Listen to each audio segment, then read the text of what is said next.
Hello dear friends, स्वागत है आप सभी का एक बार फिर से हमारे यूट्यूब चैनल पर।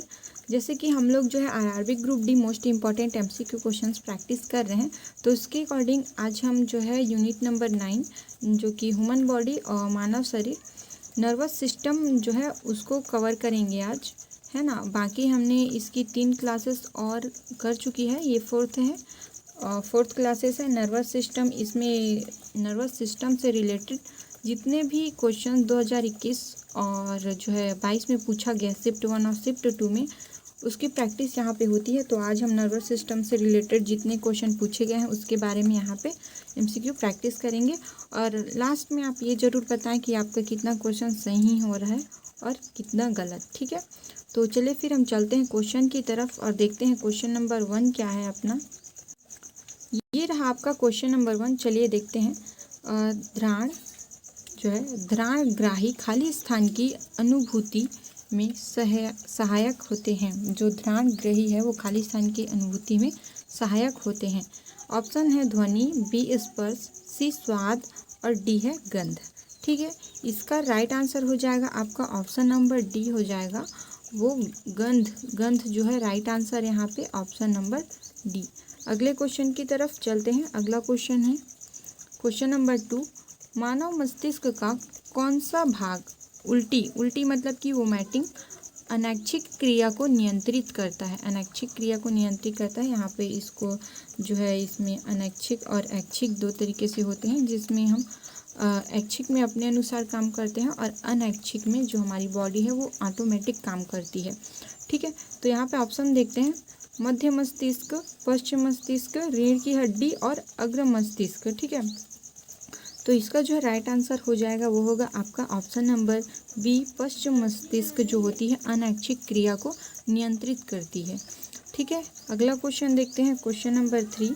क्वेश्चन नंबर 3 है निम्न में से कौन सा भाग आँखों को एक विशिष्ट रंग प्रदान करने के लिए उत्तरदायी होता है।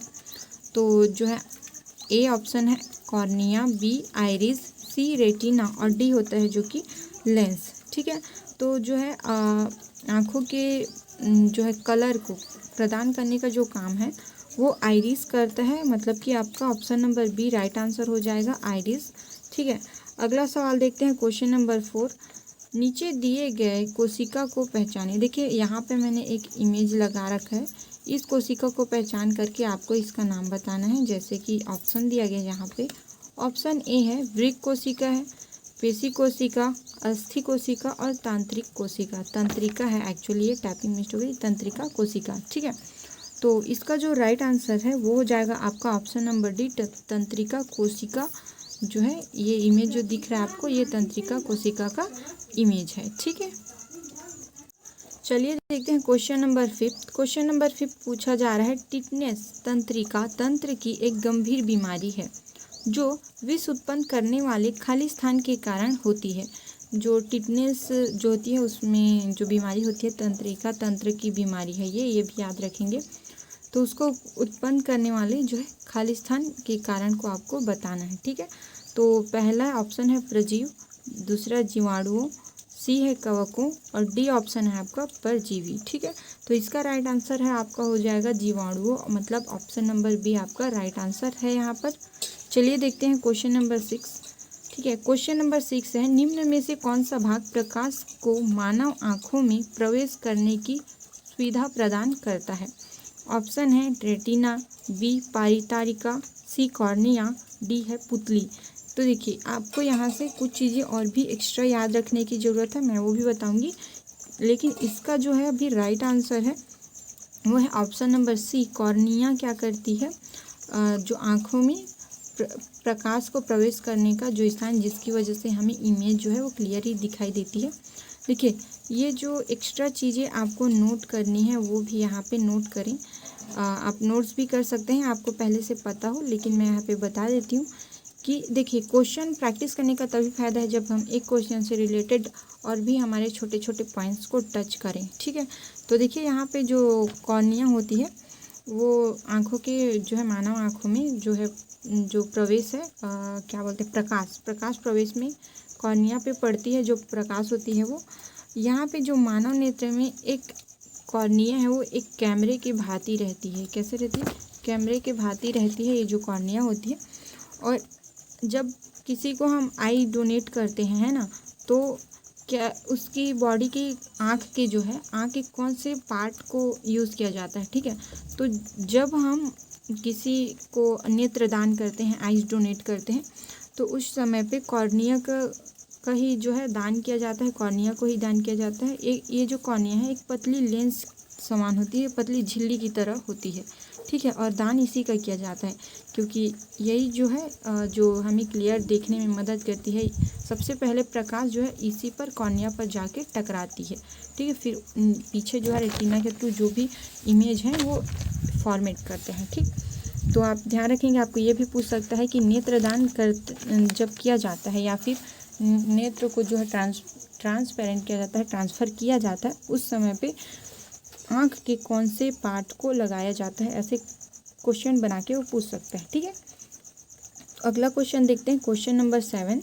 क्वेश्चन नंबर 7 है ये अंतग्रथन मतलब साइनेप्स वह बिंदु है जिस पर तंत्रिका खाली स्थान आवेग गुजरता है।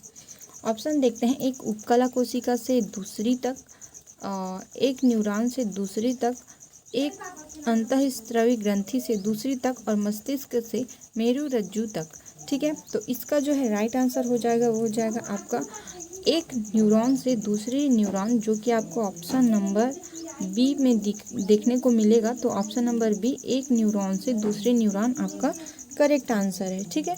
अगला क्वेश्चन चलते हैं, क्वेश्चन नंबर 8। क्वेश्चन नंबर 8, श्वसन, लार, श्रावण और क्रमानुकुंचन जैसी अनैच्छिक क्रियाएं खाली स्थान द्वारा नियंत्रित होती हैं। वैसे आपने ये जो अनैच्छिक है, इनवॉलेंट्री और वॉलेंट्री एक्शन जो आप जानते हैं वो आप क्लास 10th में ज़रूर पढ़े होंगे, है ना। तो यहाँ से भी क्वेश्चन देखने को आपको मिल सकता है। और ये जो जितने क्वेश्चंस यहाँ पे मैं आपको MCQ प्रैक्टिस करा रही हूँ, ये जो क्वेश्चंस है 2022 में पूछा ही गया है शिफ्ट 1 या शिफ्ट 2 में, इसीलिए मैं इसकी जो है MCQ प्रैक्टिस करा रही हूँ, ठीक है। तो चलिए देखते हैं, श्वसन, लार, श्रावण और क्रमानुकुंचन जैसी अनैच्छिक क्रियाएं खाली स्थान द्वारा नियंत्रित होती हैं। ऑप्शन देख लेते हैं, मेरुशीर्ष, अनुमस्तिष्क, प्रमस्तिष्क और हाइपोथैलेमस। तो इसका जो है राइट आंसर हो जाएगा मेरुशीर्ष, जो है ऑप्शन नंबर ए आपका राइट आंसर है, ठीक है। अगला क्वेश्चन की तरफ चलते हैं, क्वेश्चन नंबर 9। न्यूरॉन के किस भाग में सूचना प्राप्त होती है? अब यहाँ पे बताना है जो न्यूरॉन है उसके बारे में भी आपको डिटेल में अच्छे से पढ़ लेना है, ठीक। ऑप्शन देखते हैं, सेल बॉडी, तंत्रिका समाप्ति, डेंड्रॉइड और डी है एक्सिन, ठीक है। इसका जो राइट आंसर है वो हो जाएगा जो है डेंड्राइन जो रहता है ऐसे ऐसे टाइप का।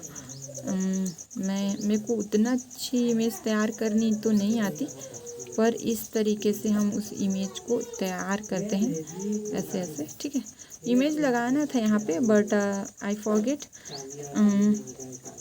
चलिए देखते हैं इसका ऑप्शन, सेल बॉडी, तंत्रिका समाप्ति, डेंड्रॉइड। तो इसका ऑप्शन नंबर है जो है सी, डेंड्रॉइड, ये सही आंसर है इसका, ठीक है। इसके बारे में एक इम्पॉर्टेंट नोट्स बता देती हूँ जो कि बहुत इम्पॉर्टेंट है, यहाँ से मतलब क्वेश्चन पूछा जा सकता है इसलिए, ठीक है। आप चाहें तो नोट कर सकते हैं, ठीक है। देखिए, न्यूरॉन जो है ना एक कोशिका का कार्य करता है, मस्तिष्क में क्या करता है, सूचना का जो है आदान प्रदान करता है, एक विश्लेषण करता है, ठीक है। सूचना का आदान प्रदान मतलब ब्रेन से ये रिलेटेड होता है, जो न्यूरॉन होता है इन्फॉर्मेशन देता है, ठीक है। तो इसको भी आप लोग याद रखेंगे। एक क्वेश्चन का करने का मतलब है आप उसके अकॉर्डिंग कितने क्वेश्चन। तो चलिए फिर हम देखते हैं क्वेश्चन नंबर 10। क्वेश्चन नंबर 10 में आपसे पूछा जा रहा है कि पेशी कोशिका का कौन सा भाग हड्डी से जोड़ता है, उसका आपको पूछा जा रहा है। देखिए यहाँ पे ऑप्शन है कंडरा, उपास्थि, पेशी और अस्थिबंध। तो जो है हड्डी को हड्डी से जो ज्वाइंट करता है उसका नाम है अस्थिबंध बोला जाता है उसे, ठीक है। इसी से रिलेटेड जो है और पूछा जा सकता है आपको। देखो अस्थिबंध के बारे में थोड़ा सा मैं बता देती हूँ यहाँ पे, ठीक है। ये जो अस्थिबंध है वो एक क्या होती है, संयोजी ऊतक होती है, संयोजी ऊतक, ठीक है। अस्थिबंध एक संयोजी ऊतक होती है जो कि क्या करती है, हड्डी को हड्डी से जोड़ने का काम करती है।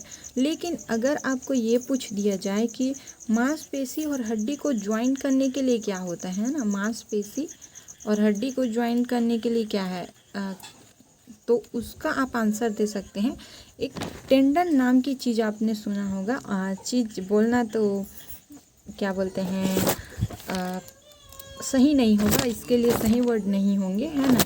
तो ये जो टेंडन होता है वो एक प्रकार का क्या होता है, संयोजी ऊतक होता है ये भी, जो कि मांसपेशियों, है ना, मांसपेशियों और हड्डी को ज्वाइन करने के लिए काम में आता है। ठीक है, अभी हम देखते हैं अगला question, question number 11। Question number 11 पूछा गया है निम्नलिखित में से कौन सा न्यूरॉन का हिस्सा नहीं है। तो आप न्यूरॉन जो टॉपिक है उसको बहुत अच्छे से डीपली पढ़ेंगे।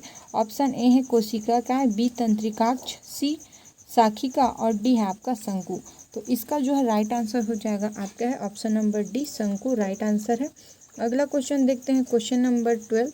नहीं, यहाँ पे हम थोड़ा सा समझेंगे इससे रिलेटेड और बहुत सारी चीज़ें जो पूछी जाती है उसके बारे में।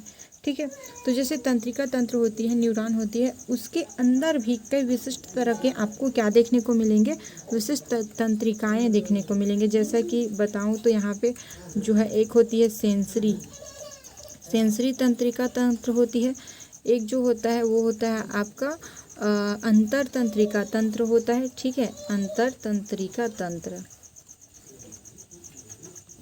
एक जो होता है आपका तीसरा अगर मैं कहूँ तो वो होता है गतिजनक तंत्रिका तंत्र, इसको भी आप याद रखेंगे। ठीक है, ये जो है वो कोशिका तंत्र के अंदर में आते हैं, कई तरह के होते हैं जो विशिष्ट होते हैं ये। ठीक है, और इसी से संबंधित एक जो है डिसीज़ है उसके बारे में भी आपको पूछा जा सकता है। उसका जो नाम है वो क्या है, अल्जाइमर्स। ठीक है, अल्जाइमर्स नाम का एक डिसीज़ होता है, अल्जाइमर्स। ठीक है, इससे भी संबंधित क्वेश्चन आपको पूछ सकते हैं, तो इसको भी ध्यान रखेंगे। ये क्या है, एक टाइप का बीमारी है। ठीक, जो किससे संबंधित है, तंत्रिका तंत्र से संबंधित बीमारी है ये, है ना। ये जो क्या होता है, क्यों होता है, जब तंत्रिका तंत्र ना विकृत हो जाते हैं। ठीक है, तंत्रिका तंत्र जब विकृत होते हैं उसके कारण ये जो अल्जाइमर डिसीज़ है वो होता है। ठीक है, अभी हम चलते हैं क्वेश्चन नंबर 12 में। क्वेश्चन नंबर 12 है आपका पोन्स मानव के किस अंग का भाग है। तो पोन्स जो वर्ड है ये आप देख सकते हैं, पोन्स मानव शरीर के किस अंग का भाग है। तो ये आपका ऑप्शन देखते हैं, ये गर्दा लिखा गया है, एक्चुअली एक गुर्दा है। ठीक है, ऑप्शन ए गुर्दा, बी अधिवृक्क ग्रंथि, सी जो है मस्तिष्क और डी है आपका हृदय। ठीक है, तो इसका जो है राइट आंसर हो जाएगा वो हो जाएगा आपका ऑप्शन नंबर सी हो जाएगा। मस्तिष्क में पोन्स पाए जाते हैं। अगर ऐसे भी यहाँ तक आपने तैयारी की है तो बहुत अच्छे से ही की होगी। जो हमारा मेडुला रामगेट है उसके जस्ट नीचे जो होते छोटे स्मॉल ब्रेन के नज़दीक के आसपास ये जो है मस्तिष्क में पोन्स पाया जाता है। ठीक है, और ये जो पोन्स ब्रेन है या फिर इसको अनुमस्तिष्क के जो दोनों भागों में आपस में जोड़ता है, क्या करते हैं, पोन्स ब्रेन और अनुमस्तिष्क के दो भाग होते हैं जिसे ये पोन्स जो है ज्वाइन करता है। ठीक है, चलिए देखते हैं हम क्वेश्चन नंबर 13। क्वेश्चन नंबर 13 आपसे पूछा जा रहा है खाली स्थान मस्तिष्क का सोचने वाला प्रमुख है। ए मेडुला, बी अग्र मस्तिष्क, सी मेरु रज्जु, डी है मध्य मस्तिष्क। तो जो सोचने का प्रमुख यहाँ पे अंग है वो होता है वो है ऑप्शन नंबर बी आपका अग्र मस्तिष्क क्या है, राइट आंसर है। ठीक है, अगला क्वेश्चन देखते हैं, क्वेश्चन नंबर 14। क्वेश्चन नंबर 14 है सामान्य आँख के लिए स्पष्ट दृष्टि की न्यूनतम दूरी खाली स्थान है। आपको बताना है न्यूनतम दूरी क्या है जो आँख की दृष्टि के लिए, सामान्य दृष्टि के लिए। ठीक है, ए है ऑप्शन 15 सेंटीमीटर, बी आपको पूछा जा रहा है 20 सेंटीमीटर, सी जो है 25 सेंटीमीटर, डी जो है 30 सेंटीमीटर। ठीक, तो इसका जो है राइट आंसर हो जाएगा option number C, 25 centimetre is right answer, option number C. Question number 15 देखते हैं, ये सबसे लास्ट क्वेश्चन है आपका। क्वेश्चन नंबर 15, मानव मस्तिष्क में ध्वनि का संवेदना कितनी देर तक बना रहता है। मानव मस्तिष्क में जो ध्वनि वो सुनता है वो कितनी देर तक बना रहता है, या ये जो है क्वेश्चन है। इसका जो आंसर है वो मैं नहीं बताऊंगी, आप लोग कमेंट बॉक्स पे जा कर के कमेंट में आप आंसर देंगे, ठीक है। और साथ ही साथ कितने मार्क्स का आपका जो है राइट हुआ है, सही हुआ है, इतने 15 क्वेश्चन में आप मेरे को कमेंट करके बताएंगे। और अगर आप चैनल में नए हैं तो हमारे चैनल को सब्सक्राइब करके रखें। यहाँ आपको जो है जॉब से रिलेटेड अपडेट और साथ ही साथ आपको जो है यहाँ पे क्लासेस भी देखने को मिलेंगी। सीजी जो है ना, जीके का, जीएस का, और जो है ग्रुप डी के लिए जो था फिजिक्स की क्लास की प्लेलिस्ट भी यहीं आपको मिल जाएगी। कंप्यूटर क्लासेस और साथ ही साथ बायो एमसीक्यू प्रैक्टिस जो कि आरआरबी ग्रुप डी के लिए मोस्ट इम्पॉर्टेंट है, वो आप मेरे से पढ़ सकते हैं, ठीक है। सारे क्वेश्चंस जो है पूछे गए क्वेश्चंस हैं, हमने कोई क्वेश्चंस क्रिएट नहीं किया है, ठीक है। तो ये जो क्वेश्चंस हैं वो इम्पॉर्टेंट हैं, आप यहाँ से संबंधित कर सकते हैं क्वेश्चन।